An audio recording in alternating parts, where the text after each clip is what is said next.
Whoever's on the call, I'm opening it up Can you right give now. permission? Can you give acting position? There's somebody else on. I don't know who. Oh, it looks like Keegan. Hey, Keegan, how's it going?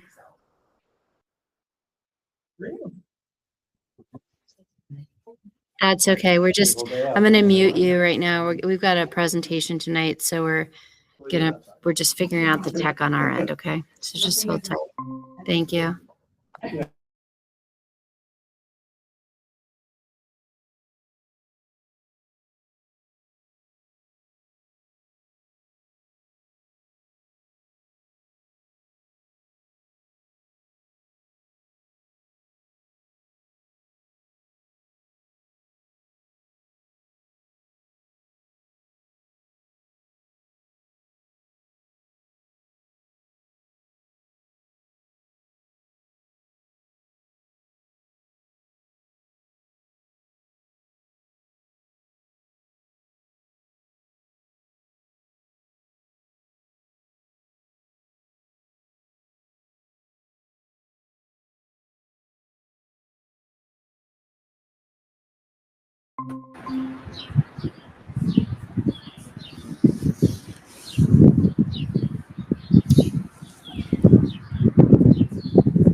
Okay, I am going to get the meeting.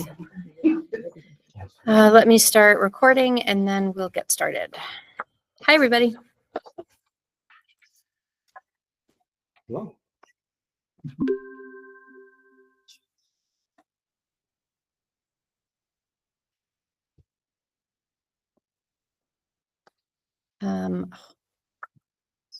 Hold on a second. I'm going to stop for a second because I don't know what I want. Sorry, give me a second. I'm trying to figure out, we took off the automatic transcription thing, but now I don't see the option. Let me give this a shot.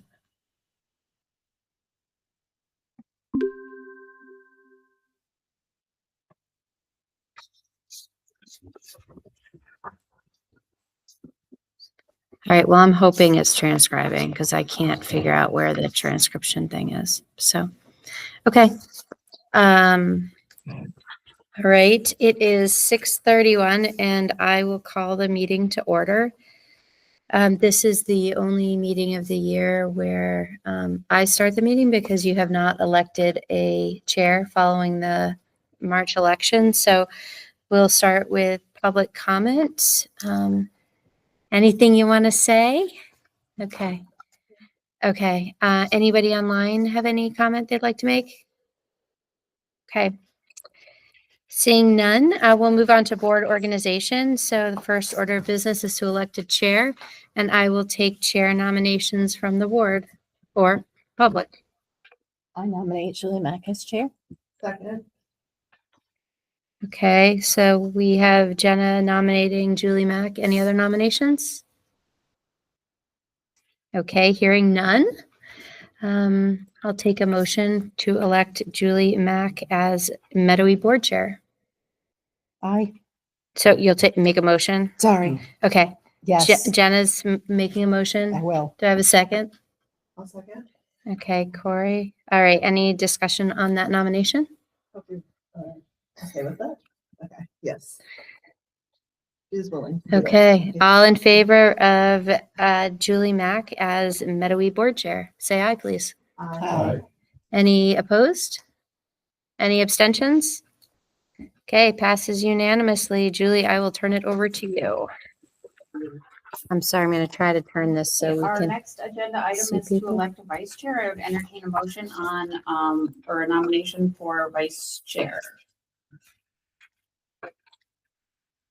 I'll nominate Corey Rail if she's willing. Yeah. Thanks. I'll second. Okay, there's a nomination of Corey Rail on the floor. Are there any other nominations? Any discussion on this? All in favor of Corey Rail as vice chair, please say aye. Aye. Any nays? Any abstentions? Motion carries. Next up, I would entertain a nomination for clerk. Our current clerk is Jenna Case. Caught myself there. Yeah, I'll nominate Jenna again. Thank you, Scott. I'll second. Thank you, Corey. Any other nominations? Okay, any discussion? All those in favor of Jenna as clerk, can you please say aye? Any opposed? Any abstentions? Motion carries. Next up, we have BRSU board representatives. Our current slate is myself and Jenna and Rico. Are all of those members willing to continue? I'm willing unless someone is interested, but I'm willing. I enjoy it. I'm willing to stay. Okay, I'm willing as well. okay. I am as well. So I would entertain a motion on appointing 3 representatives to the BRSU board. I'll make the motion to appoint the slate of Julie Mack, Jenna Case, and Enrico Balzano to the BRSU board. Thank you, Corey. I'll second. Thank you, Anthony. Any other takers? No? Okay. Any discussion on this? Thank you all for offering, Thank you. sticking with it. That's Thank you. great. Thank you, Court. Okay, all those in favor, please say aye. Aye. Any opposed? Any abstentions? Motion carries. Next up, we have a appointment for a bargaining council representative, which currently is myself. I would be interested in maintaining that because we have not yet finished contract negotiation. So I would entertain a motion on appointing a bargaining council representative. I'll make the motion that Julie Mack be our bargaining council representative. I'll second. Thank you, Corey, and thank you, Jenna. Any other discussion on this? All in favor, please say aye. Aye. Any opposed? Any abstentions? Motion carries. Okay, next we have a policy committee member. Has one here. I think we did have 2. It was you and me, right? It was actually on the previous one, was you and me, you handled teacher negotiations, I handled the staff. No, the policy committee. Oh, That's where we're at. Yes, Mhm. Can we adjust to have 2? If you'd like to. Yeah, I think Okay. that's fine. Okay. Are you still interested? yes. Okay. I would be interested in continuing that as well. Okay, I'll make a motion to nominate Anthony and Julie. Thank you, Scott. I'll second. Oh, Corey got it. Who got it? Are we arm wrestling over it? No, Corey's got it. Okay. Great. Any discussion on this? I just have a question about how often does the policy committee meet? Like, what is it? Maybe one time a year. Okay, because I haven't heard much about it since, Yeah. it's okay. And that's just for Mettawee, obviously, not for the BRSU, so it would just be like a Well, Mettawee policy? we meet together collectively as a group. Oh, you With- do? We With do. TNG. Yeah, with TNG. with their representatives. So our policies are generally similar. Right. So sometimes there's like discussion that's more relevant to T and G than to Mettawee, and we would just sort of sit that part out. And then there's times when you just need to tweak the language to make sure that the policy that's presented to our board is different enough to be relevant to us. Okay. Okay, so there is a motion and a second on the floor and more discussion. Okay, all in favor, please say aye. Aye. Any opposed? Any abstentions? Motion carries. Next up, we need a motion to authorize the chair to sign previously approved documents. Sorry. That's fine. I'll make the motion. I'll second. Thank you, Jenna. Thank you, Anthony. Any discussion on this item? All those in favor, please say aye. Aye. Motion or any opposed? Any abstentions? Motion carries. Next up, we need a motion to authorize the chair to sign previously approved correspondence. I'll make the motion. Thank you, Anthony. I'll second. Thank you, Scott. Any discussion on this item? Okay, all those in favor, please say aye. Aye. Aye. Any opposed? Any abstentions? Motion carries. Next, we have a motion to authorize the chair to communicate with the legislature regarding topics of interest and advocacy of the board. Sorry, I'll make that motion. Thank you, Corey. I'll second. Thank you, Jenna. Is there any discussion on this item? Yeah, I had a question. So you're going to communicate with our legislators. Is there a way to, I don't know, bring some, that communication back to the board? Yes. I guess I feel like that has consistently been happening. Well, like the last month or so, especially with the BRSU level, where the plan was put out and none of the boards were able to review it or even got a copy of it before it went out to the public, before it went out to the world. So I guess that's what I'm sort of wondering, could there be a process to bring it back to the boards and, something like that, especially, there's so much legislation out there. Are we going to have our name on something that we didn't even get to vote on? Yeah. The BRSU is Yeah. separate. I mean, No, I think I understand. So the idea behind this isn't that brand new things would come. I understand that you feel like some of this was brand new. I think that I just disagree with that. I think that we had just several discussions on this topic generally. The specifics of it, like sometimes there's just not going to be time for a board meeting, for a board to vote on things that go to the legislature tours because of the timing of when we meet and how fast things move in Montpelier. So the general idea, right, is that I'm not making decisions that are not already topics that the board has had an opportunity to weigh in on. Well, specific, yeah. Can I- Scott? Yeah, I mean, I've always really liked that, where we've done, and you've written some really great letters. I have to really compliment you on that, advocating, and there've been letters that we've discussed as a board, and then, so we're all in agreement, and then you've written these great letters, and it seems like this last letter went out. I mean, that wasn't specifically from our board, but it was still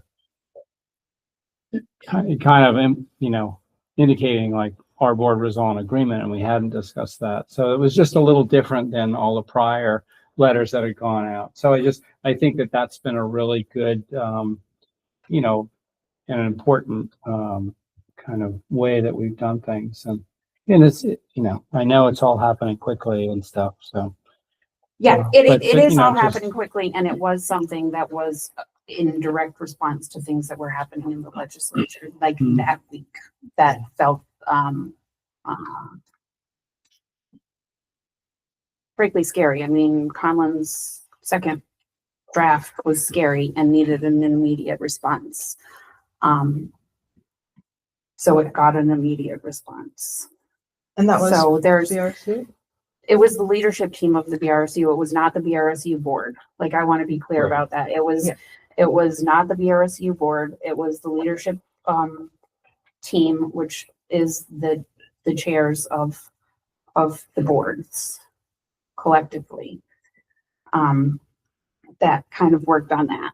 And it needed to go out before our meeting, which was on a Monday. So it was important that it went out timely. And I think it was stuff that we all had sort of at least loosely discussed and had weighed in on. I'm thinking specifically of that survey that the VSBA put out that we all weighed in on at our September retreat. Most of the things that were in that proposal had been touched on in that. And so I did feel that the board had weighed in on the general concept. And I do understand that, you know, we would, that everyone would have preferred that it come out to the board as a unit before it went to the legislature. And I can certainly say that we will do our best to make sure that that situation doesn't happen again. But I think it's really important not to like tie my hands too much that we don't have the ability to have a rapid response. Randy? I just wanted to say that, you know, I think that there's a couple things with this particular agenda item. You can authorize the chair to communicate with the legislature, right? Or not. And so what I'm hearing is ultimately you as a board need to decide, do you want for the chair to be able to communicate in a timely way on legislative matters or not? If not, you would have probably, you know, January, February, March, April, maybe May, just depending, like 4 or 5 times that you could send something, but it might not be tied to what's being discussed. So I think you have to decide, do you want the chair to be able to communicate? I think secondarily to that, what I'm hearing is, do we want a procedure that we aim to follow as it relates to this? So that, and then that might be a time if you know, if you as a board are requesting a procedure tied to this, so that some of the things that maybe have been concerning you can address, right? Like, Yeah.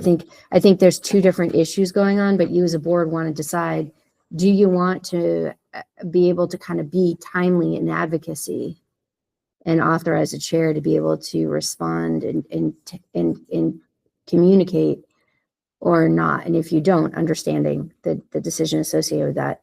And then I would say, you know, suggest based on what I'm hearing that you kind of establish some guidelines that to follow it to the maximum extent possible. So the open meeting law has a clause for special meeting with a 24-hour warning. Mhm. I mean, is that something that we can, like, when you, like, I know, I understand the concern about timeliness. And so we don't want to have to wait a month for the next meeting. Is like, if we could, if there's something out there, like whether or not we're going to say, just for example, you know, support one, like the Conlon plan or the Bongards plan, that would be like the two big plans out there. We would probably want to vote on something like that. Could we do a special meeting and then If it was something substantial. some, yeah, like something substantial, like at that level, like, you know, Yes. Right. And that could be part of the procedure as Right. well. that would, I think that would be, I don't know. I would like something like that. Right in a second, Corey. Yeah, I have 2 things on that. One is I do want to understand more about, so if it's leadership team of the BRSU, they're deciding on that level, right? It seems to me that I don't know exactly how to say it, but it reflects on the BRSU. No, it It's the doesn't? board chairs. Okay. Right. It's the board It is the chairs, chairs. yeah. And then I attend those meetings most of the time. So they're not BRSU board members. Okay. necessarily. Some are, but some are not. Right, but what I mean is that I'm just trying to understand the structure of what that letter, who it represents. If it, and I don't know exactly how to say it, but to me, it seems like a step removed from this particular board in a way. But the other thing is that I can't, the special meetings, I mean, that, the quickness with that would be pretty hard for us to gather. And I think the speed at which these things happen, right? The responses, it just seems, I just know from the other board that I'm on, those special meetings get pretty cumbersome as far as that goes. And I don't know if there's a way for us to sort of weigh in on how it could be represented rather than tying it to a board vote every single time a letter goes out. That seems a little cumbersome. Anthony? No, yeah, that was the hard, I don't want to tie the hands of the chair too much on this one, because like we do have to advocate for what's happening in Montpelier, and we have to advocate pretty quickly. There was some apprehension. I had some apprehension because as soon as that letter went out, I read it, and then I started getting like, did you guys know about this? Did you know about this? There's like that separation between our board, the leadership, and the BRSU board was kind of muddied. And I get those are rushed to get there, and the language wasn't. There's some tweaks to the language I would have preferred, but I think we should focus on, like, do we want the chair to be able to quickly respond to things, and then come up with a procedure, if possible, to like what would this do? So we'd have to have a separate. We have to warn that in a separate meeting that we're going to come up with a procedure for this.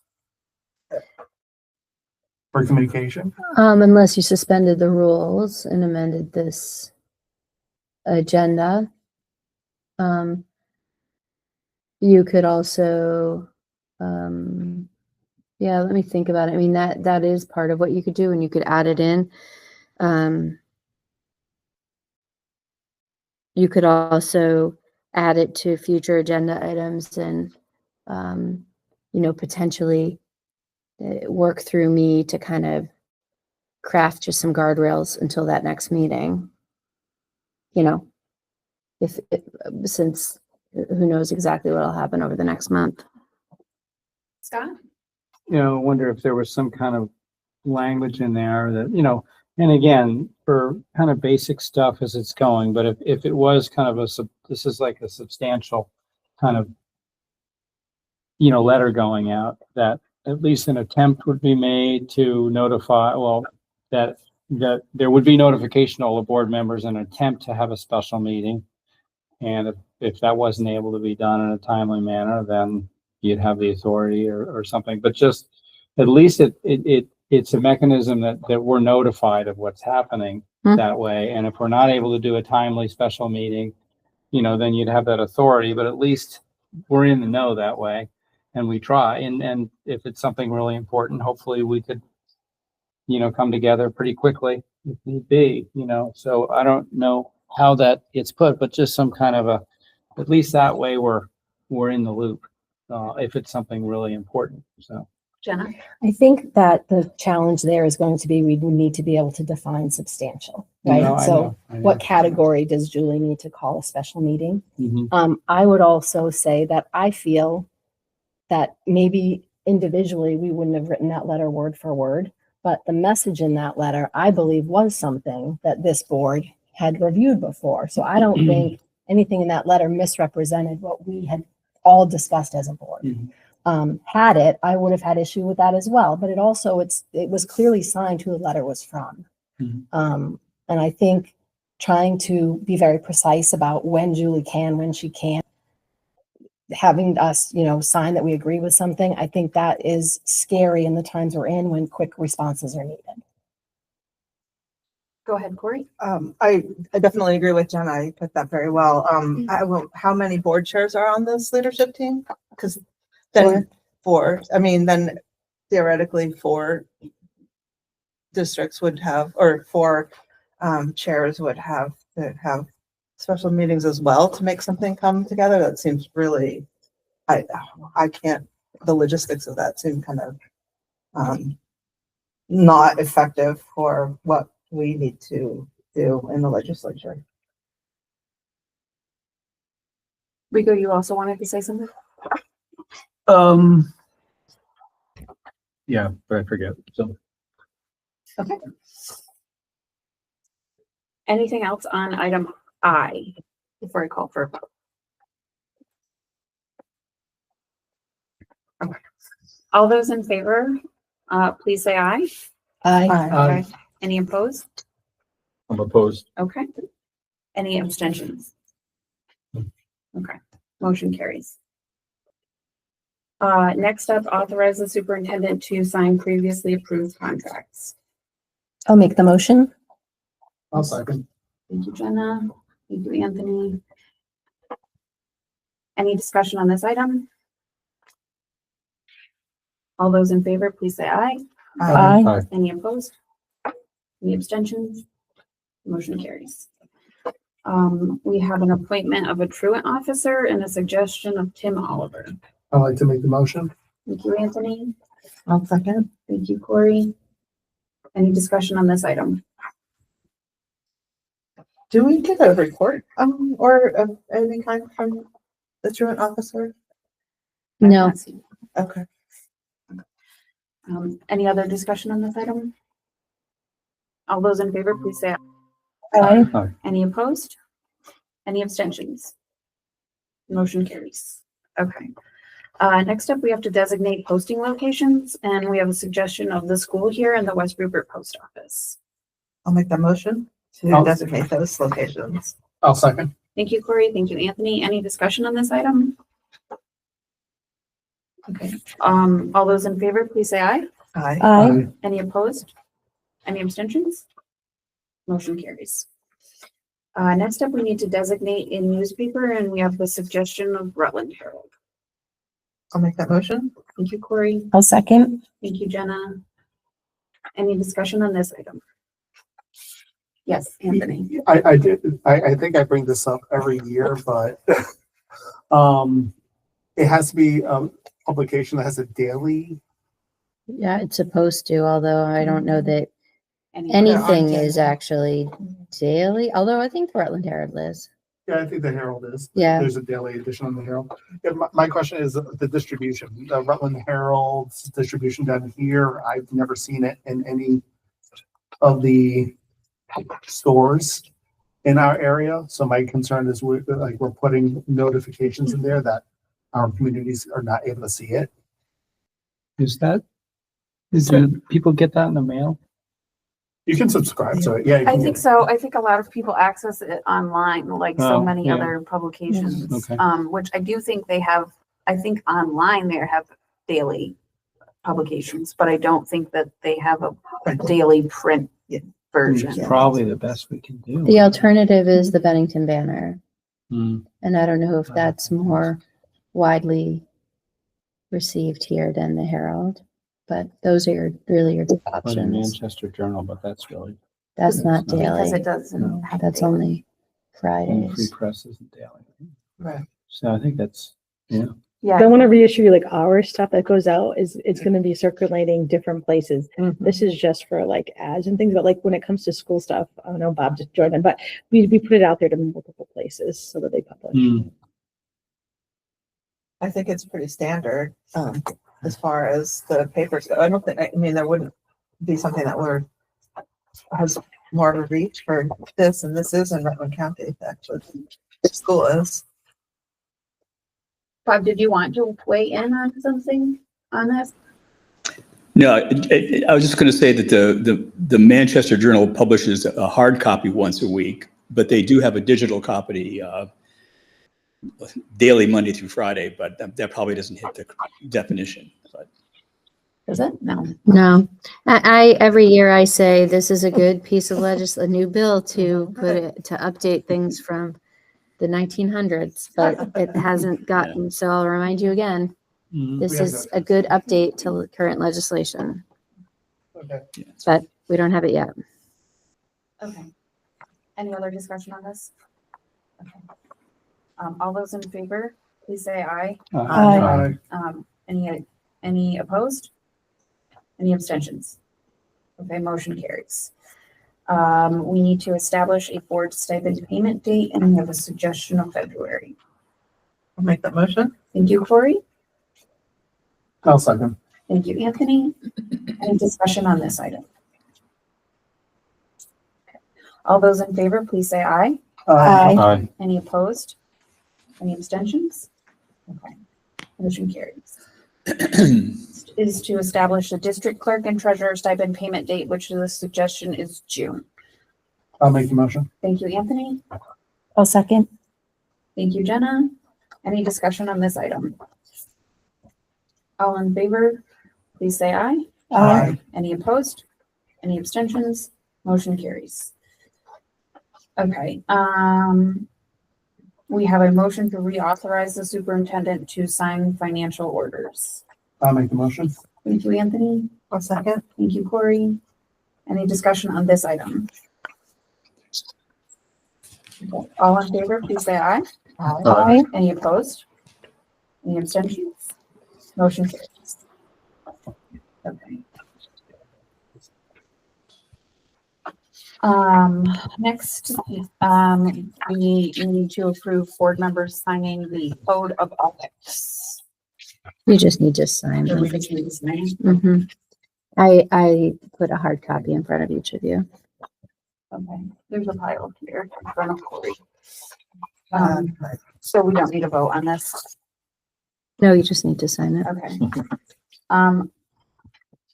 Next up, That's your we vote. need to approve the proposed board meeting dates. Did everyone have an opportunity to look through the board meeting dates? Okay. Mhm. So is it a second Monday or? yeah. Second Tuesday. Second Tuesday? Wait, what? Monday. Oh, Monday. Monday. Sorry, Okay. right. Sorry. Whoa, you made it No, to that's all sorry. these years, 20 years. No. With the exception of the board retreat, which is on a Friday. Right, okay. Uh-huh. Yep. That's good. Okay, so, I would entertain a motion on approving this slate of meeting dates. I'll make the motion. No second. Thank you, Corey, and thank you, Scott. Is there any discussion on this item? Okay. All in favor, please say aye. Aye. Any opposed? Any abstentions? Motion carries. Excellent. Okay, next up, we have, would a board member care to review our operating plans? I'll review them. As a board, we will focus on student outcomes and well-being, be open-minded, respect each other, value different viewpoints, be responsive and responsible to our community, make decisions based on data and facts, listen to each other, be reflective, and run meetings that respect time, have concise agendas, are transparent, and follow Robert's rules.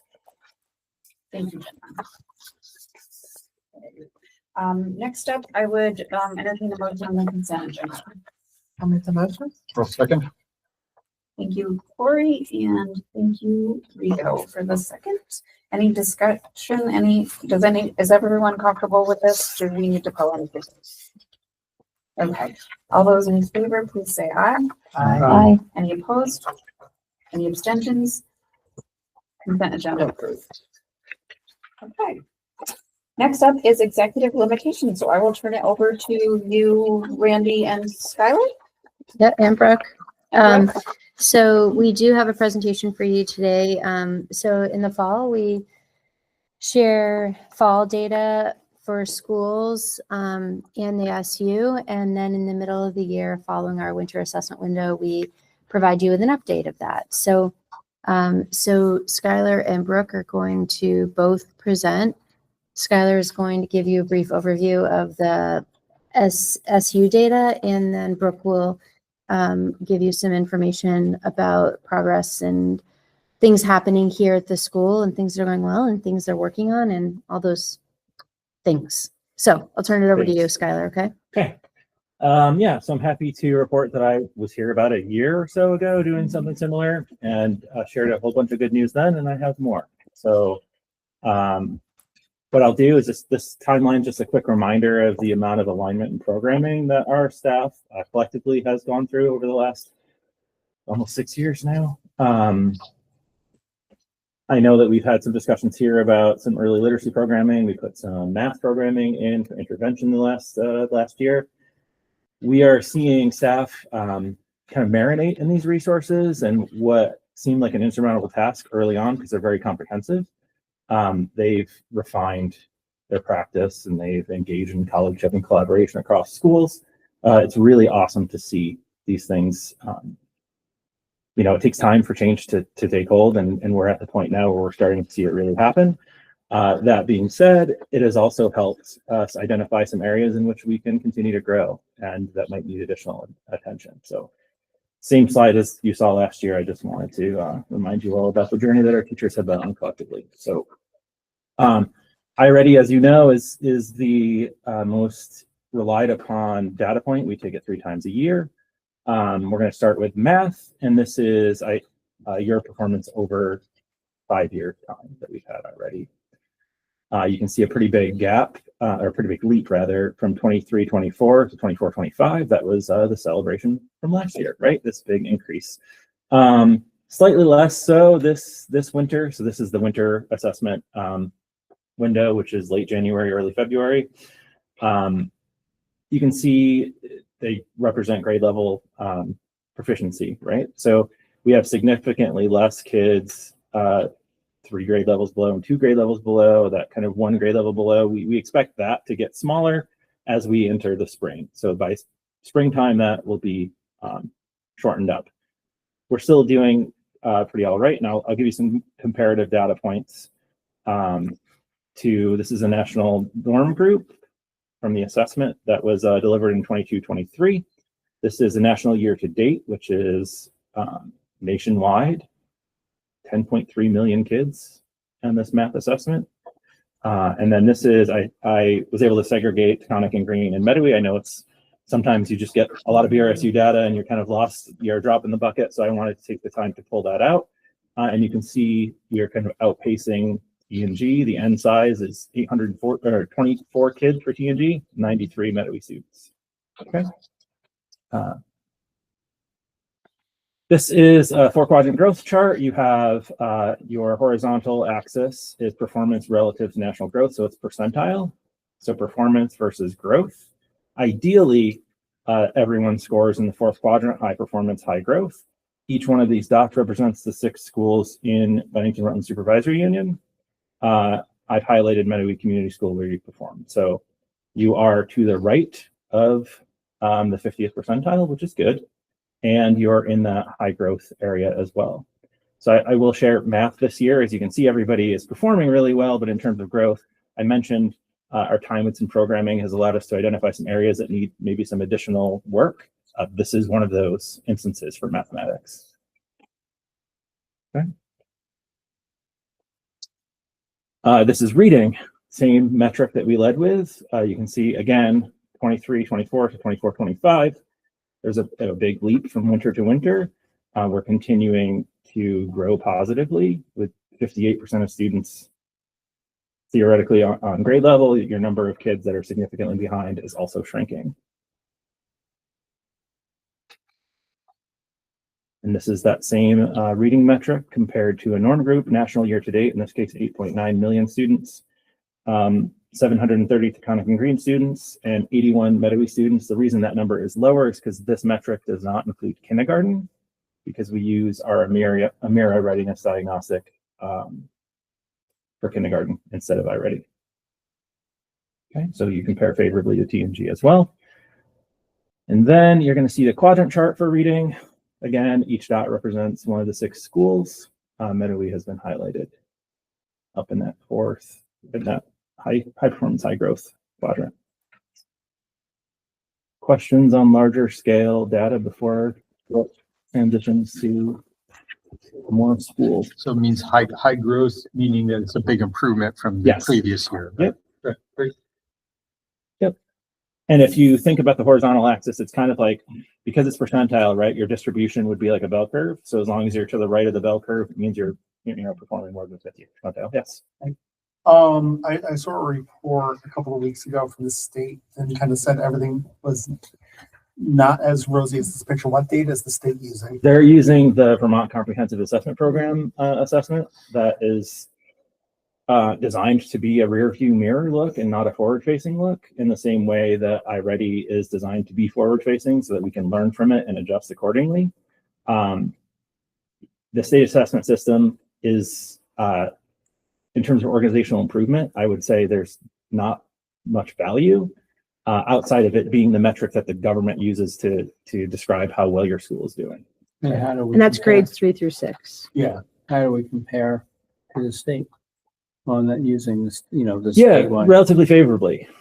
At the school level, it's tough because you get into, when you go to grade level performance, you get to like end size issues, and but yes, our organization is only one of two. So they use broad scopes, right? So the information that you gleaned from whatever article you were reading, it uses VTCAP scores, but it also has other metrics that it folds in there that they don't really, there's not a lot of clarity in reporting on what that means. Thank you. Yeah. That was the hard part for me. I was reading the report. I was like trying to do a Yeah. guide, and it's like, Yeah, they look at equity measures, historically marginalized population performance, whether there's gaps there as well. Yeah, it's pretty cloudy, but when you look at school performance, there's in that report, there's a list of schools, theoretically like a naughty list, right? It's ranked from what's considered priority 1, which is a school that's identified for comprehensive supports. So they get extra funding and they work with a targeted team at the state level. That's priority 1, all the way up to priority 15, which is like, these are the ideal schools. I don't recall off the top of my head what priority Mettawee specifically is. I want to say it was like a 4, Yeah, I think maybe. that's what you said. But what does that really mean?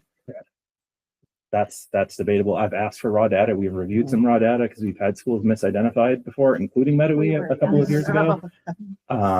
So yes, at the public face of it, the annual snapshot is what it is. This is my profession, right? I look at assessment data. I teach courses on assessment, and I'm still like, I don't know where you're getting this, right?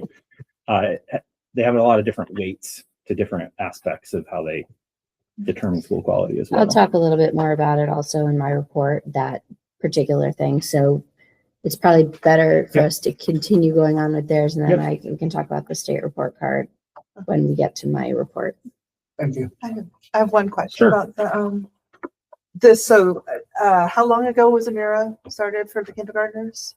How many years? I think last year was the first year we used it as our measure for literacy at that level. So then, This This does would not be include affected. kindergarten. sorry, This metric right here does not include kindergarten. but what I mean is last year's kindergartners Yes. are part of this Yep, data. yep, Yeah. absolutely.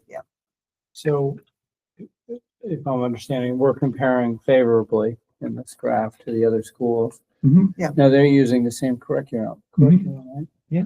So, I have some ideas I want to share with you. okay.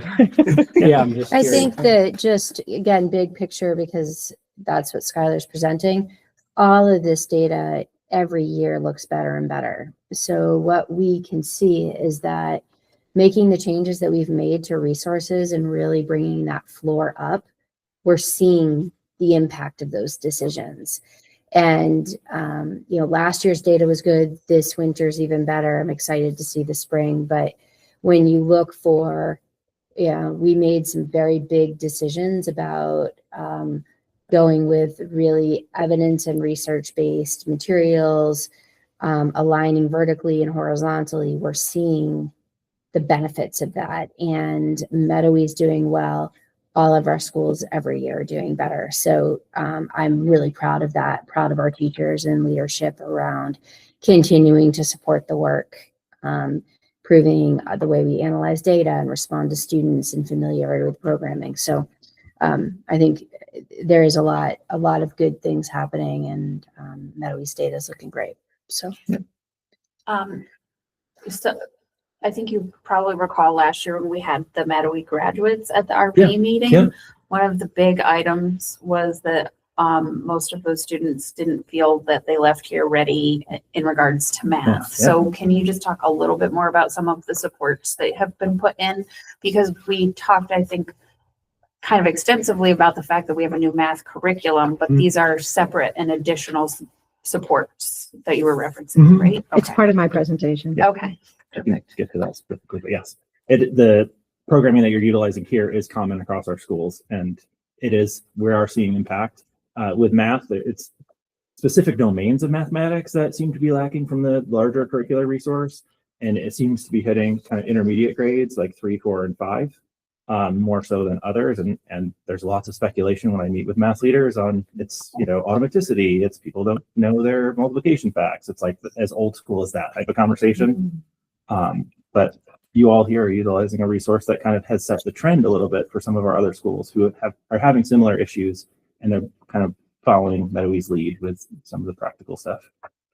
You ready? Yeah, sure. Anything else larger scale? Okay. All right, so we're going to talk a little bit about successes and challenges we'll talk about specifically in math.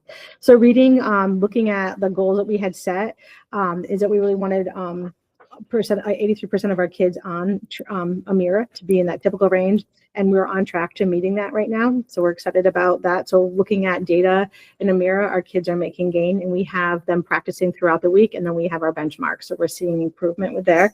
And then iReady, based on what Skylar shared, we're on track with our goal. Our goal is 63% of our kids will be at or above grade level, and we're at 58%. So we're on track with meeting that goal. So those are the successes. Looking at the challenges, as you could see, we definitely want to spend more time in our mathematics instruction. So looking at the percentages in iReady, right now we have 45% of our kids at or above grade level, and our goal is much higher than that. So we are going to be focusing on specific numbers and operations is an area that we want to work on. Our goal we set is at least 50% of our kids being on or above grade level. So what we are doing right now to support that is looking at just small group instruction. So specifically looking at our win blocks, we have kids in small groups, and they are able to rotate between adults in the space. So as you know, we have our UA teachers in our win blocks along with our interventionists. So we're being really effective with looking at the data, seeing what our kids need, and having adults support that need. And that's going across grade levels. So that's one strategy. In addition to that, during their math instructional time, there is small group check-ins where teachers are at a station supporting kids based on the pre-ready assessment that we do just to see how kids are performing. And that also is looked upon with our math interventionists. So we look at the pre-readiness assessment, we see what are the kids, what skills do they have and what do they need, and we're adjusting in timely fashion to help support. And then overall, we have, looking at the iReady data, we're looking specifically at the kids that right now we're noticing there's less kids with 2 or 3 grade levels below. We're looking at that one bigger group. What you saw on the chart is the ones 1 grade level behind. So we're looking at that and looking at the instructional steps for them by looking at the iReady report. So it's just a way of us looking at that. And then fact fluency is another thing that we've really worked on. So we're using Math Fact Lab as a way of supporting our students. And what I'm most proud about is that we had kids set goals in the beginning at our first parent conference. And for parents at the table, you might have heard if their kids have reached their goal. A lot of kids are super excited that they've jumped different levels and did level lifters, but it's showing that they're really focused. And there are kids in our school for the first time graduating from fact fluency. Our 6th graders are delightfully happy that they don't have to do it anymore. That's their incentive, but we have kids at a very high level doing math fact fluency right now. And that's something we haven't had over the years. So I think all of us focusing on it, goal setting, we bring it up to our S meetings. Parents know that that's something they could support their kids with working on. So we have seen growth in that area. So this is I like talk through all that. So that's what. And then action-based learning, I think, is another key area that has really strengthened our math instruction. So right now is K1 and 2 are going down and being supported with Mrs. Webb teaching and supporting the movement along with the classroom teachers, and they are meeting regularly to plan. So just giving you some examples of what that looks like. Mrs. Webb meets with the teachers, and they have like very detailed lesson plans each week that focuses on key things. So in the pictures, I just wanted to highlight in the very top corner, it's looking at 10 frames, and kids are looking at the numbers and then jumping between the ladders is one example. But right now, our kindergartners are working on letters, identifying upper and lowercase letters, but they're doing that through movement. They are also doing cardiovascular activities. So they're running, from one cone to the other, but they're working on decodable words like cat, sit, fog. So they're like CDC words. They're working on rhyme, but the one thing that they're doing, a new introduction, is that we bought these, so they're at a station and they're high frequency words.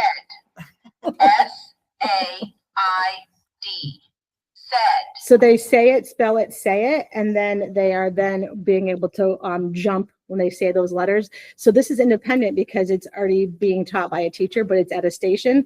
So every week they're working on this, and then every few weeks they're changing up those high frequency words. But it's fun and exciting because they're actually moving, and you could see the joy in them as they're doing it. So that's an example of kindergarten working on letter and letter sounds. And then first grade are doing really amazing things. On the very bottom, Steph Pierce is looking at that. It's in the beginning of the year, that was just making sums of 10, but now they're subtracting and adding, but they're now working with numbers to 20. But for parent conference, if you had a first grader, you would see that they actually modeled that for their parents. So it's something they're so confident with doing because of the repetition. So Steph is also working in first grade, having them sort coins. And so there's movement along that with balance beams and different things, adding and subtracting numbers to 20. And then they're doing this with the bouncy ball, which we didn't include the video, but there's kids bouncing and they're learning how to count by 5s, 10s to 50 to 100, counting by 25s, but they're catching the ball and counting at the same time. So just adding those movements, but they do align to the 12 foundational skills. And they also are doing problem solving. And the one that they actually are doing independently is taking 2 hula hoops, 20 stacked cups, stacking cups, and making sums of 20. And they're like, that's exciting because it's a stretch from when they were making 10 and earlier. So there's a video of one student in the middle.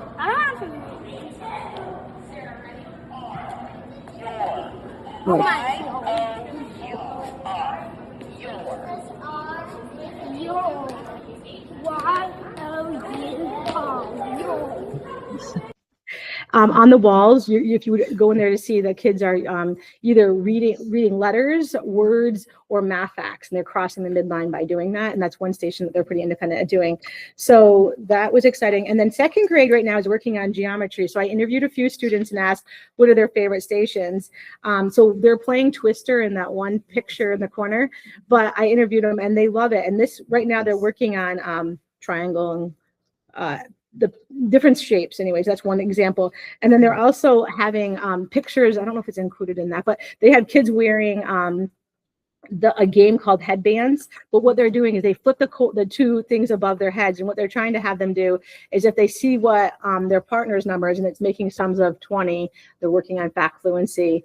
But it's kind of a challenge and they're doing it quickly because they're trying to outdo their partner. So it's just taking games that we know that they know. And it seems very, very engaging. So those are just some examples, but there's several things that they're doing with writing. They're writing their names or letters, words.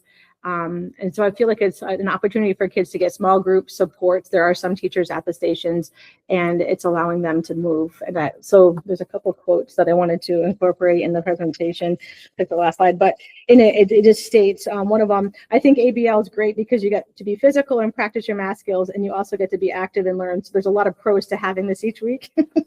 And then one of the students says, I like movement and math.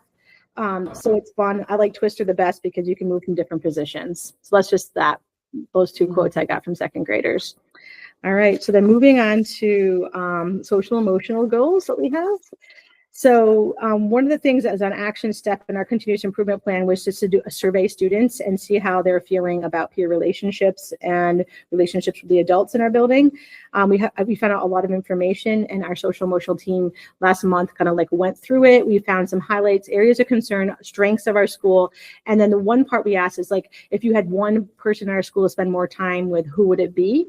So now we're making connections so that the staff know those students want to spend more time with them to be able to do more, like just touch base, connect with them in different ways.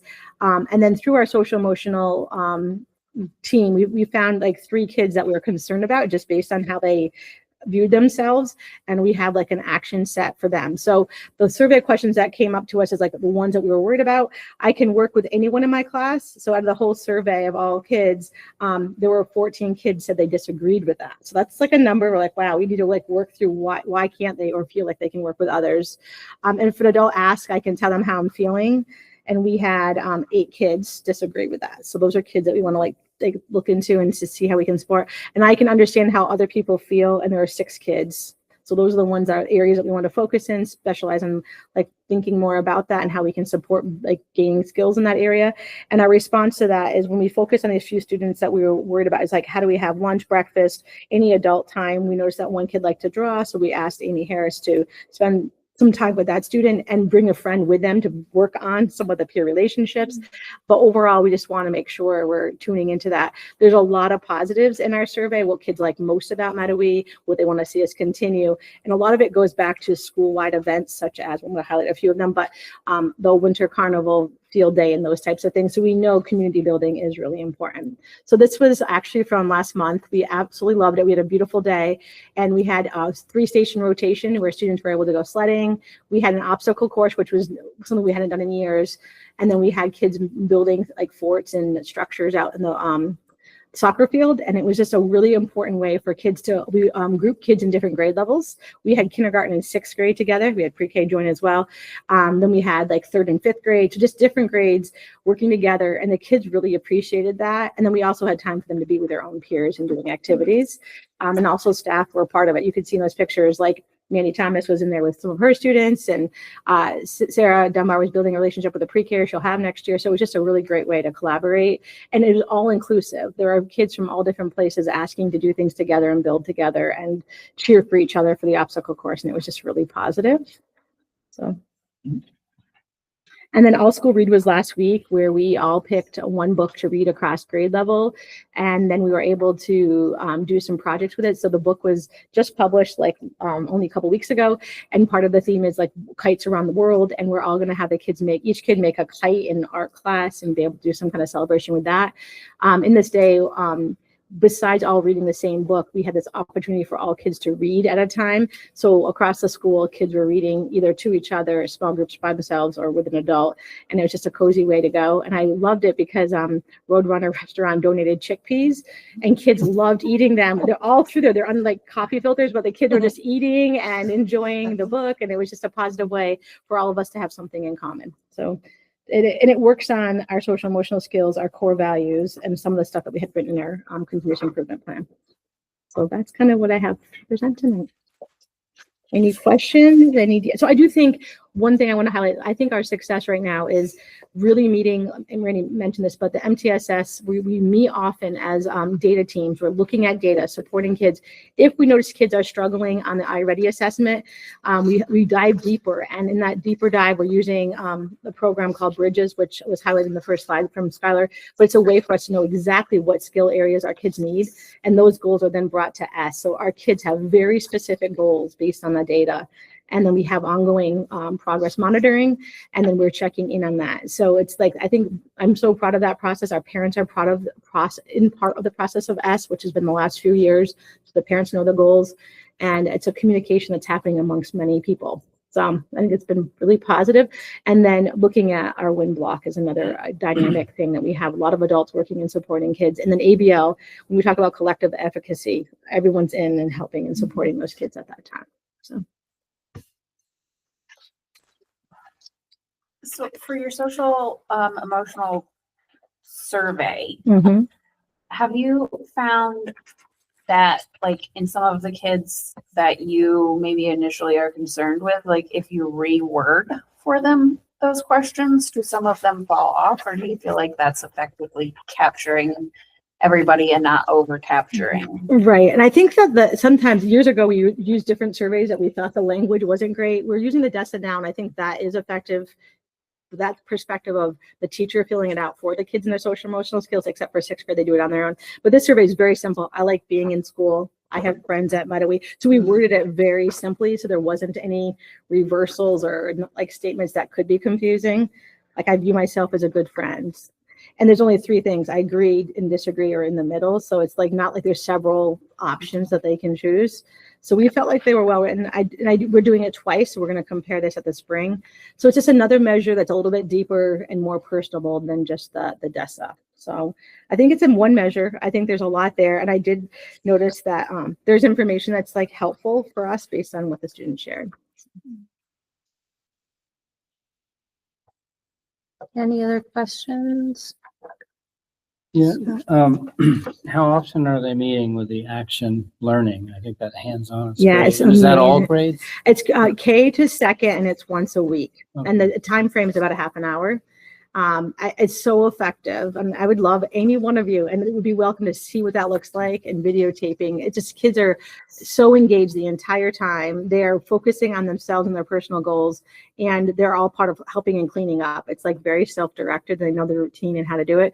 And what I like most about it is that the adults are looking at the curriculum each week, and you can see the lesson plans in detail about the specific learning targets that they need to know.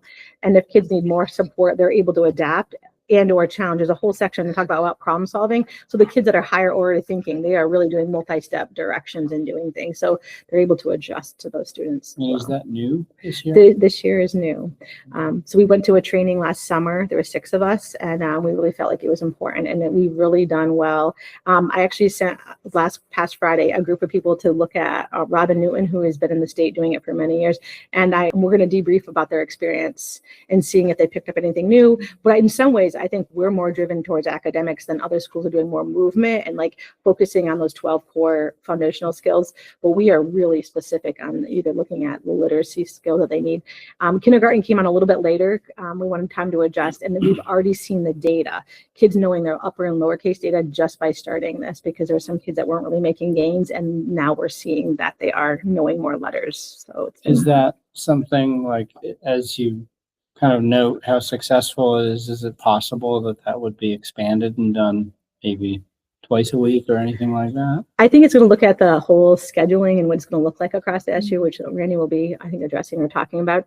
It all depends what that looks like for next year. But if we are limited to only teaching PE classes twice a week, I can see how we can fit more ABL classes in. But it all depends on how that schedule looks for next year.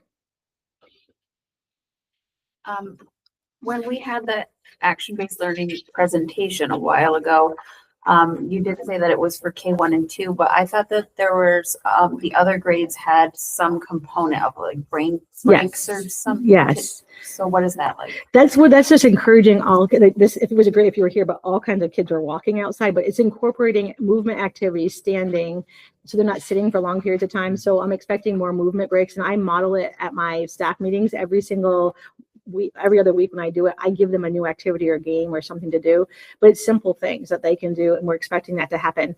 It's modeled in our interventionists. If you've been walking, like they bring out cones and they do things, so kids are moving before, during, or after their sessions together. So it's an expectation in all grades that we're doing that. Thank you. Yep. Anything else? Great, thank you. Really nice work. Thank you. Thanks, Yeah. Thank you. I'm really excited about the data. Okay, so you have my update in here, and I will kind of draw your attention to the state report card, and I tried to sort of give you some big picture information about it. It's very complicated, and while the state, the Agency of Education is standing behind the data, it is very difficult to understand. And we know that there are errors in equity supports, and there have been errors in the formulas in the past. So, so I guess I would say Skylar did a terrific job of explaining sort of this rear view mirror idea. We, as a system, are kind of big scale in this approaching benchmark and excelling in our growth. We're only one of 2 systems in the state that have that excelling trajectory. We have a very small N size in most of our schools. So making any type of meaningful, taking away any meaningful information from, even for Mettawee, when you only got 3rd through 6th graders, is really, really difficult. You can't identify patterns and trends very well when you have so few kids per grade level. And, you know, when your entire school is fewer than 100 kids, you know, student population shifts with students entering and exiting the system year to year and within the year, it just can be really tough to look at trends. So we don't we have never actually used VT-CAP data in that way, which is why we look at iReady, which is and with NextPath, we're able to look at information pretty differently. I will say that I anecdotally heard from the Secretary of Education in response to the fact that there's errors in this formula around equity designation. So for the last decade, they've been calculating determinations of being eligible for equity supports using a flawed formula. But she messaged me actually in response to Mettawee's data, because if you think back to last year, we were identified as being eligible for comprehensive supports 2 years ago in the area of math. And it made no sense to me. And I kept pushing and pushing and pushing with the Agency of Education. And I had shared this with Secretary Saunders about how frustrating it can be to work with the Agency of Education, because ultimately what happened is they came back and said, oh, after almost 2 months, almost 2 months of me just relentlessly pushing them, came back to say, actually, we made a mistake. You're not eligible. And I was like, so she messaged me saying, I just want you to know your conversation with me about your frustrations with working with our office really led to some of the careful review of what we have in place, which ultimately identified this problem in the formula this year. And, I just think if you were to take a deep dive in the snapshot and what the data communicates versus what it's actually reflecting, it's very misleading to the general public. I'll just give you one example of that, because I'm not in any way trying to be defensive, but I think it's important that you understand you can be not meeting expectations and trajectory downward because your school is only supposed to have one nurse for every 500 kids. And if you have fewer than that, your FTE for a nurse should be prorated. So given the fact that you have a 1.0 nurse with 93 kids, the state sees that and says, you're declining, you're not meeting standards, and you're not taking any steps to meet standards. Same thing with librarians. So what happens is, because we're not following the recommendations within the education quality standards, we are penalized. So when somebody looks at that, what they see is you don't have enough nursing staff, or you don't have enough library staff, when really what it's communicating is you're overstaffed, which is a decision that your board has made, right? So anyway, I'm just kind of giving you that as an example to tell you that the information is often misleading and confusing to the general public. Those are just 2 examples. I could give you many more. So I encourage everyone to review it with caution. And last thing I'll say on it is that the Agency of Education is very aware that the system they're using makes no sense, and they will be revising it so that it is more easily understood by anybody or some people. So I think because it came out, because there's been attention on it, it's important for me to just kind of give you some information about it. Can I make one comment? Yes. It's also just important to realize is that we got the report card, say, this week, and we're beginning state testing this week. So 1 year ago, we took that test. So And we're anytime just, No, this is from 2 years ago. from 2 years ago. Okay. So it's just not helpful for us to then use that as a way of moving forward in instruction.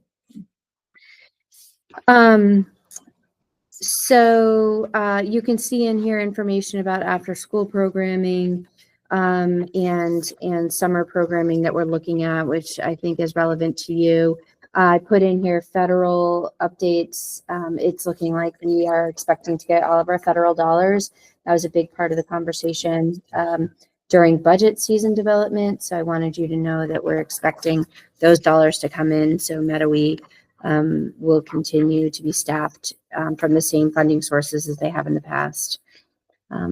So I'm happy to talk through anything else that's in here that you'd like to. answer any questions that you might have. Those are just a couple of highlights from the report. I had a question. Last month you had something in your report about, like I think it was BRSU wide sort of mental health. Oh, forum yes. That had to be rescheduled. Yes. We still don't have a date, but we're working on it. So I'm hoping by the end of the month, we'll have it on the calendar. Okay. I just didn't have an update for it yet, and I still don't. Okay. Have you considered either like in the schools or maybe for the adults in the schools or for families, something like a viewing party, or I don't even know what to call it, but hosting a viewing of Gone Guys, the documentary about mental health issues specifically in young boys and young men? I have not planned a viewing. What we are doing is all of our school counselors, we've been debriefing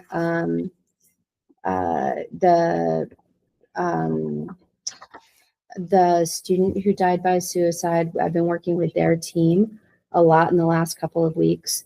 The school counselors are going to be meeting this Friday during in-service for us to talk about kind of system-wide, really reviewing the types of things that Brooke talked about with what are those surveys, those belonging types of activities happening in our schools, and how are we capturing kids that are, how do we know who's connected so that they've got those personal connections.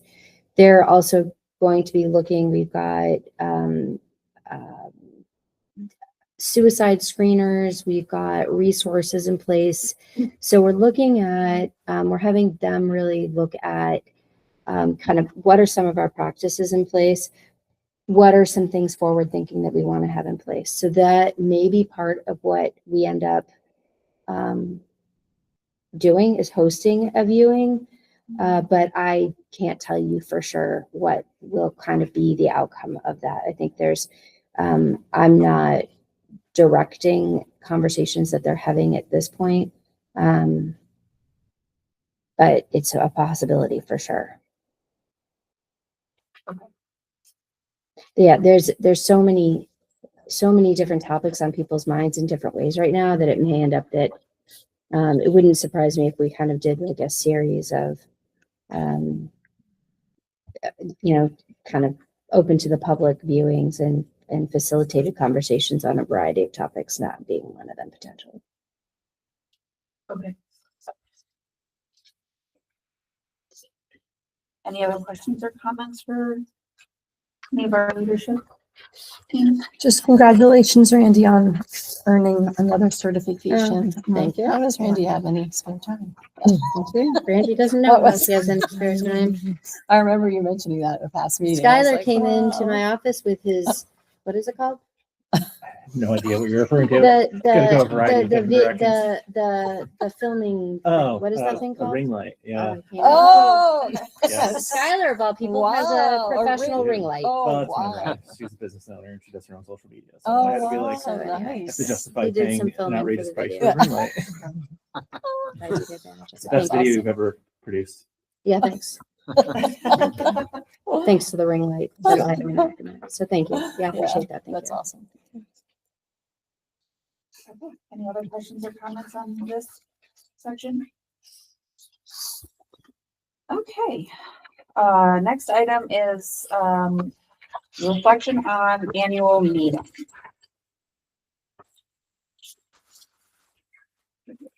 I think that our annual meeting went quite well. It was, a decent turnout for what we usually have, and some new faces, which was interesting. Does anyone else have anything? Scott? Yeah, I just really appreciated, I mean, it was a decent turnout, comparatively to other years. And I don't know, with all the stress and negativity around budgets and numbers, it kind of was pretty positive, I thought. People asked good questions. They were appreciative. And I thought that there was some really interesting conversation. Yeah, I was really happy with it. Yeah. I was glad that Chris Pritchard was there just to be able to talk about the state. I think Yeah. he was able to educate many people about what's going on. Thank you. Anyone have anything else? Good, bad, or indifferent? I thought your annual meeting went well. Of all the animals meetings I went to, I thought yours was the most, Did you say yeah. animal meetings? Is that a? I did go to a few. Were they I that thought that yours, the discussion, the involvement, the questions, the curiosity of your, the people that attended, that was great. So I just want to tell you that comparatively, the level of involvement was high. Well, Mhm. I thought it was really nice and collaborative. It felt like there wasn't an antagonistic kind of thing. It just felt like everybody was in it together, and that was Yeah. really a nice Mhm. feeling. I do wonder if we could put it on the town meeting day instead of on a Sunday at some point in the future. I don't know. If we do we set it for Sunday next year? We did set it and it Okay. was voted on from Yeah. the floor, so we can't change it. But after, But- like the next year, if we. So if that was tell a me, possibility. when are the town meetings here? It's the Monday The day before the And election. it's at, It's here, Pollitt's is here and it's Yes. at 7. right? Rupert, I believe, is also at 7, Yeah. Right. but it's in Rupert. So So it would what- need to be done early enough That, that people could move from one place to the next in time. Mm-hmm. Hmm. So just so that as we're planning, I can think through it. So when and where would you recommend, just as we're, well, I just thought it would be nice to have it on the town meeting a day that just seemed like it was open for this because it's also here. Pollitt's is here. So that would be the Monday. But if we're going to still have that late winter break and all of those considerations, we would just put it on the Monday instead of Sunday before the election. yeah, so are you thinking like 5? Yeah. I would think that it would need to be so that it would be over no later than 6:30, which our meeting, I think, went like an hour and 15. So if we had it at 5, then that should be plenty of time. For people to get to Rupert? To get to Rupert. I'm just thinking, it is a work day. Yeah. Yeah. So people, might have a hard time getting from work and making it on time. But then also, if you're going from 5 till 8:30, then when are people going to have dinner and stuff? That's true. It doesn't bother me, but I just think a lot of people are, they have dinner and then they go to town meeting at 7, where that's a long stretch. You're talking like, now you're like kind of a 4-hour stretch. So I don't know. That would be a challenge to it. I'm not opposed to it, but I'm just wondering how that would land, Yeah. That's the Sunday after the break is kind of a hard time, I think. Yeah, Yeah. not disagreeing, but, Yeah. Yeah, I'm It's not not either. ideal. I mean, what was great was when we could have it the week before, Right. Yeah, like in the Right. middle of the week. right. We just don't want to do that because of the break.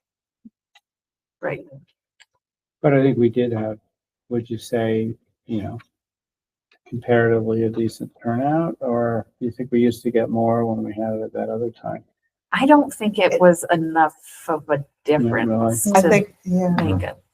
Every year's Yeah, different. Yeah, so Yeah. there was only 12 people, yeah. There were 12. Yeah, I think that, and especially because education is such like a hot button topic right now. So I think that might have driven attendance this time. But anyone's gonna- oh, okay. That's fine. Okay. Anything else on the annual meeting? Okay. The next item was the work plan. And this is updated, right, Randy? Well, it doesn't look like it's completely updated. I'm sorry, I'm looking at it just for the first time. You've got, like in May, community engagement graduates, but I don't think that that's happening. I think we should take that off. And I know we have the teachers on in June, but that's historically very, very difficult for them. So every year we say it's just too much. So I'm going to take that off too. Can we put that at a different time? Potentially, but we just did one Okay, and it would be next month. okay. Yeah. So this, I think when we had the teachers come in June, it was when we asked them to talk about some of the curriculum changes. Yeah. I think that was separate from the teaching and learning presentation. So I think that maybe just was a holdover from last year's work. yeah, I apologize. I did not review this. I'm making a ton of changes to it. So if you look at column, the ends focus on learning column, I crossed out the community engagement graduates on May 11th, June 8th. On September 18th, I just am changing the language to say the ends policy report. And then the school goals presentation would be in October. It would not be in November. So that's moving up from November. Okay. And I'll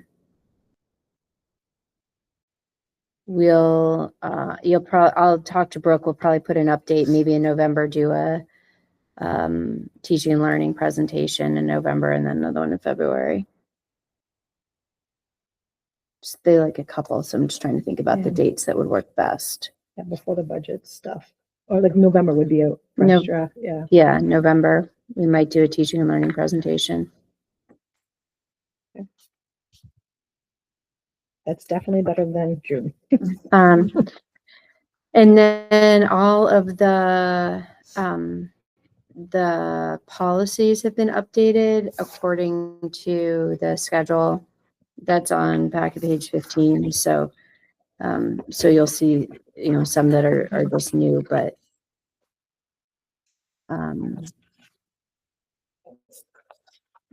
it's on that timeline. Okay. Okay. Any other questions or comments on the work plan?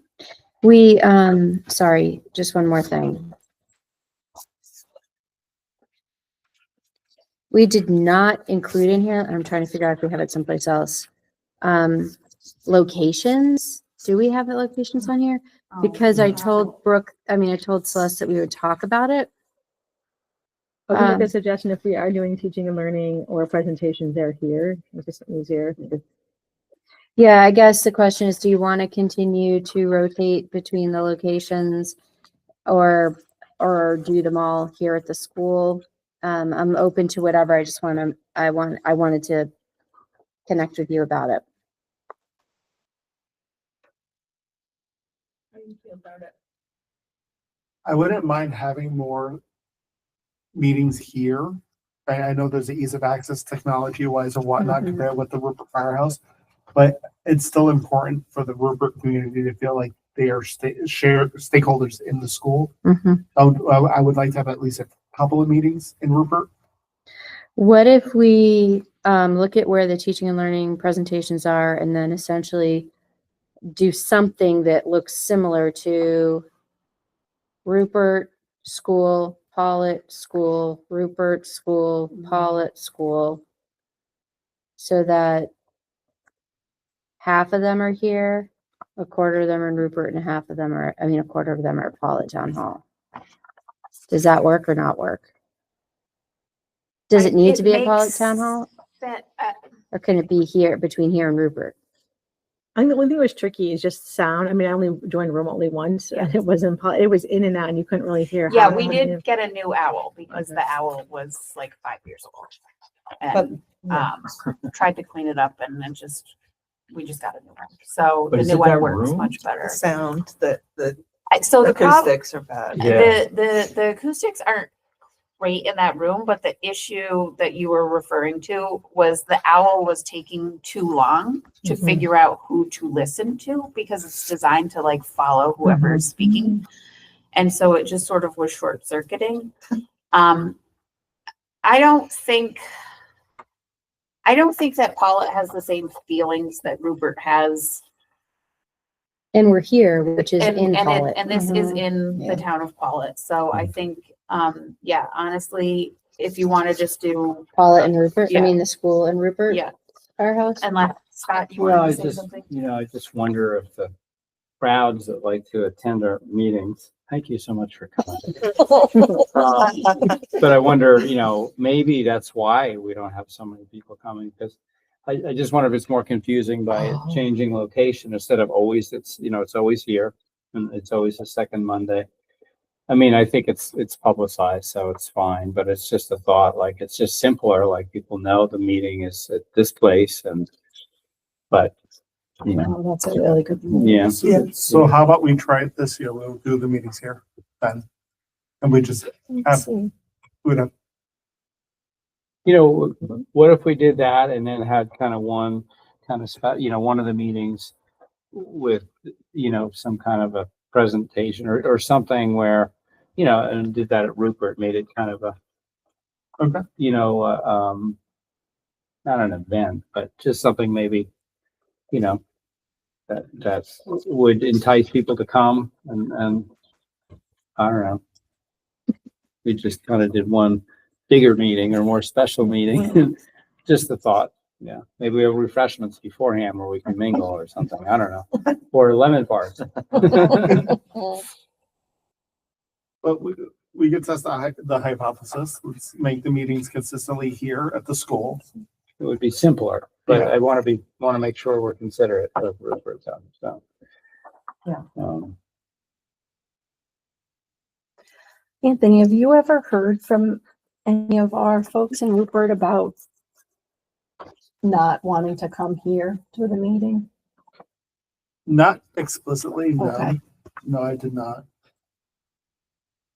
I understand. I completely understand what you're saying with equal time, but I know I've shown up at the wrong meeting location before. I've been looking, Yeah. where's Corey's truck? You know? Yeah. I understand the simplicity and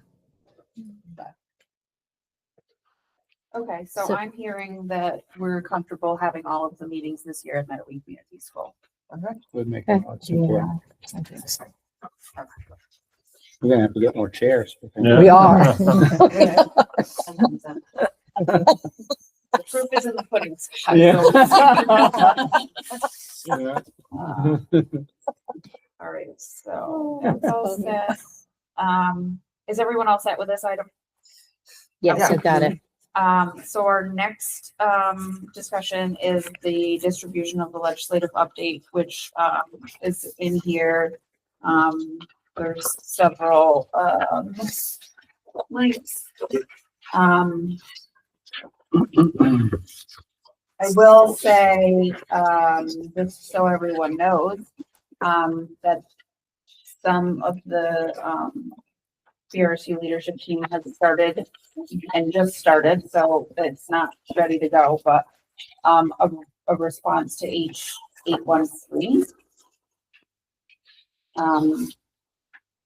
And it's in early stages of being drafted, but once it's drafted, we will get it out to everyone before we send it off to the legislature. But I think it's a good and important one for us to solidify our stance on how important it is for our kids to continue to have access to the independent schools in our area. So would you say that the response is going to be generally for or against 813? Yeah, it's not supportive. It's Not supportive. Okay, Yeah. that's right. Yeah. It's a statement not supporting this. Right. Cool. And I will also say that I have just not as the chair of the board, but just I personally, sent communication to our legislators about the healthcare negotiation bill. And I did hear back from a few of them, that they support, Sandy Pincinel's, bill that she introduced that would hopefully help with some of the issues with that. I recommend, if you haven't already, sending a little blurb, because it doesn't seem like it's moving forward, despite the fact that it seems like it's something that really makes sense. So that's been a little bit frustrating. And I haven't heard too much of anything between that changed anything that we discussed at our annual meeting as far as the two camps. The House seems very entrenched and the Senate seems very entrenched, and it doesn't seem like anybody's ready yet to come to the middle. Crossover should be coming soon, but I have a feeling that probably will be something to extend the time for working on education stuff, because it is incredibly important to the governor. He's made himself very clear, and it just seems like everyone is really standing 10 toes down on their sides and not working out on a compromise, which is frustrating. We go. Yeah, I believe Conlon already said that he's not going to make the crossover deadline. They're not going to have a bill ready to go by the crossover deadline, so it's already. Yeah, his board's Yeah. Right, they're all, yeah. So, And I think the governor last week said that he's not gonna let them out until. right, something's done. so there you go. So an That's where we're at. extension is highly likely. And I'm not sure that either bill in either committee has the votes to get it through the crossover. Right. So. And nothing else has gained any traction, it sounds like, right? A well-oiled machine. Right. Yeah. We're right back to where we were last year. I think I read in your update that right, the foundation formula will not go into effect if they can't get something like as far as maps go this session, correct? Yeah, at this point, I mean, that's what's in Act 73. The foundation formula is contingent on the maps. So who knows what will happen? And then the only part of Act 73 that would go into effect, or are they going to try to get rid of that too, is the right, this class size minimums, or are they already kind of backing off on that too? I'm not hearing anybody back up on that, and the independent school stuff is already through as far as qualifications. Although Right. those are being challenged. Yeah. So, Right. who knows? Right. Yeah. Oh, no, I was gonna say that, yeah, and there's a second party challenging Yep. independent school decision in the act, so. Right. Yeah. Well, Another lawsuit. The one about rights? Yeah. Right. I think it's really tricky that, that something's got to happen financially, right? There's got to be some cost containment, and I'm concerned that nothing happens and that gap of spending just keeps widening, and Mm-hmm. it's unfortunate that everything came through tied together the way that it did. It seems like that is almost purposeful. I don't know, or yeah. So it's really frustrating. I keep saying this, that to politicize these decisions that 100%. should be made. Thinking of things. Sorry, that's my let's take meds. Usually catch it, but anyway, yeah. It's just incredibly frustrating. It is. It's just disappointing. Yeah. There's no focus on education, and I don't know. Yeah, it's incredibly frustrating. About it. But yeah, I mean, and Act 73, like, that was designed, those off ramps were specifically put in there on purpose Because all of this, like the foundation formula, needs consolidation to work. And so all of this stuff was sort of contingent on some sort of map. And now, since no one can agree on a map, no one is finding the wherewithal, or, just like finding the courage, I guess, to set aside that, like, maybe a map isn't the specific thing that we need, but policies in place that do what the map Mhm. would do. Right. But no one seems willing to pick that football. I just have a question. If you had any thoughts about the Heffernan plan, which was like the one big district similar to Hawaii, and if that could work in this state. I have no idea how it works in Hawaii, but apparently it does. So Yeah, I mean, I didn't look at it super closely, if I'm being totally honest. But it just it's got the same challenges, I think, that I don't know. I'm just not, it's hard for me to imagine how it could be executed. the map is simple. It's The just one map giant is district. simple, right? Hawaii has one supervisory union, right? But they have a superintendent that oversees everything. But then they have many more regional superintendents. So it's They would not, have to. yeah, you Right. have to. It's not Right. like it's wonderful because there's only this one person and they handle everything. It's not nearly as cut and dried as that. How many students do they have? Oh, in the state? Yeah. In Hawaii. No. They have about 160,000. I was just reading a little bit Kids. about it. Yeah, so it's about twice as many as us. And, obviously the islands are way spread out and the geography is a challenge. Yeah. No, I don't know much more about it or how, I mean, they're the only state, I think, that does it like that. So I guess that's also notable. Yeah, for So. sure.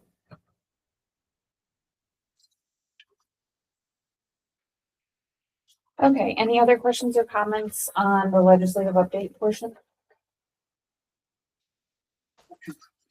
Future agenda items? Anything that's not already on the website that anyone wants to? So what are we doing for community engagement? Do we have a survey going or? There was one thing in the action plan about creating a home study survey. Oh, that's it. Okay. There it is. Yeah. Okay. I have a thought. Go ahead. So this is, going back to business, but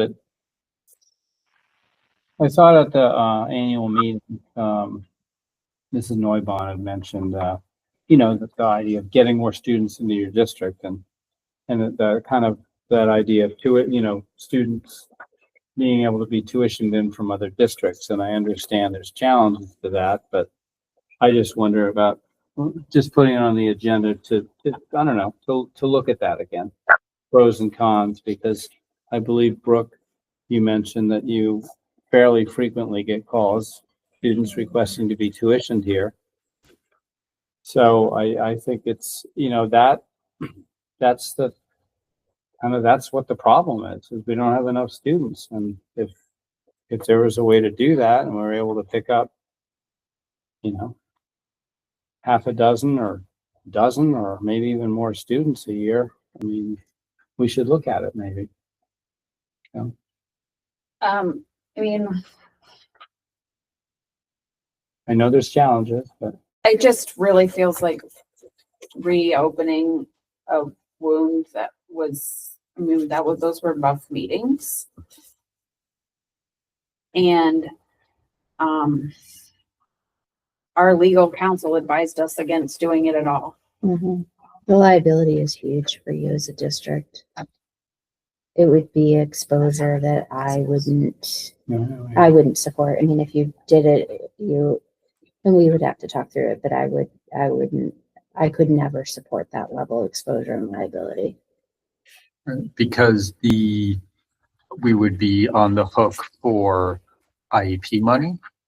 Yeah, all special ed and any 504 costs, you would absorb 100% as a district. If a student comes from a district that is operating. If the parent is paying private pay tuition and you accept them, So if there was a, so and if you this, can't discriminate. right. So if there is an IEP out for the student, there presumably is money in the state system somewhere for that student, but they wouldn't send it to us because the parent is paying private tuition. Correct. And you absorb all costs, your taxpayers, for those kids, and all liability and all legal exposure is 100% yours, even though it's not a resident of your towns. So the state, I guess I'm just trying to, aren't they obligated to let the money follow the student? I guess that obviously there's a law that says it doesn't. Yeah, no, not at all. Not with special education. It's the LEA's responsibility. So the family is essentially walking away and giving up their rights. They're walking away from the entity who has legal responsibility for educating their kids and putting that legal responsibility on you. And I will tell you, it is not unusual for us to have a child whose educational costs are over $100,000. Right. So, So if it was a non-operating district, that would be the one time where it would follow. no, it all follows for any non-operating grades. So it only applies to private tuition. Only private tuition, right? But you have to allow both private and non-operating, if you allow any tuition. We already We allow already allow non-operating. non-operating. If a family Right. from Winhall wants to choose Mettawee and drive their kid here every day, they would Right, come. right. That money then would be able to follow them. Is there no? Okay. Right. Oh, so it's just talking about private tuition. And like, foreign exchange students, or if, a district operates, but this student's needs are unable to be met there, and there was something about Mettawee that we could offer to meet those needs, and then that student was placed here, that's different. It's really only if I am a parent, I want my kid to go to this school, I'm completely fine paying it out of my pocket. It's only that specific scenario that it doesn't work for. And our policy doesn't preclude us from accepting all the other pockets of kids. It's just the private pay kids. But when I do talk about like the tuition, people are surprised. My tuition rate is very high. So that's a lot. Right, like what we said before, it could come down if we as a board decided to lower it. But I guess so, but my other question though is, so this is a Vermont thing, because, No, it's federal. but when we send kids to New York, do we send IEP money as well? You're the LEA, and your district is still the local educational agency. And so you're still responsible for the education, and we have full choice. And so, yeah, the money is all funneled through your district, well, through the supervisory union. And then And go to to- New York? Yep. Right. Oh. Yep. And we also pay for a person that's an LEA that goes to those meetings as well.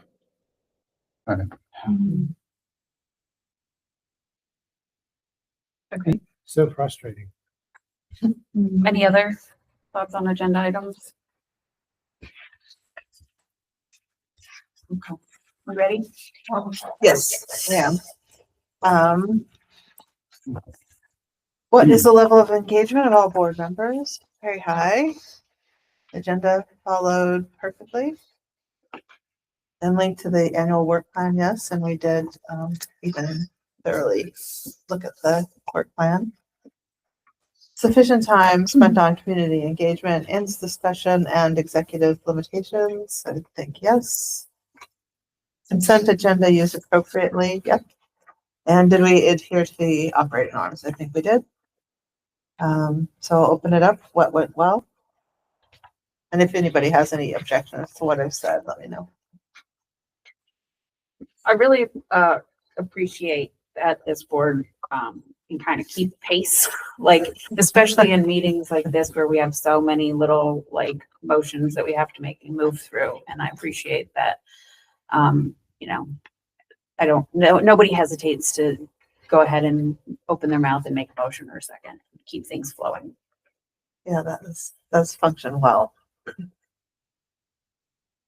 I agree with that. Anybody else?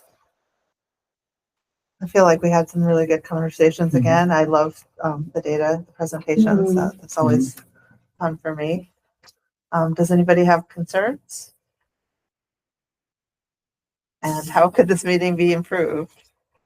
Go ahead, And there's- Anthony. Say There's it. a quiet. Like a left forest. Oh, I was trying to let it go away.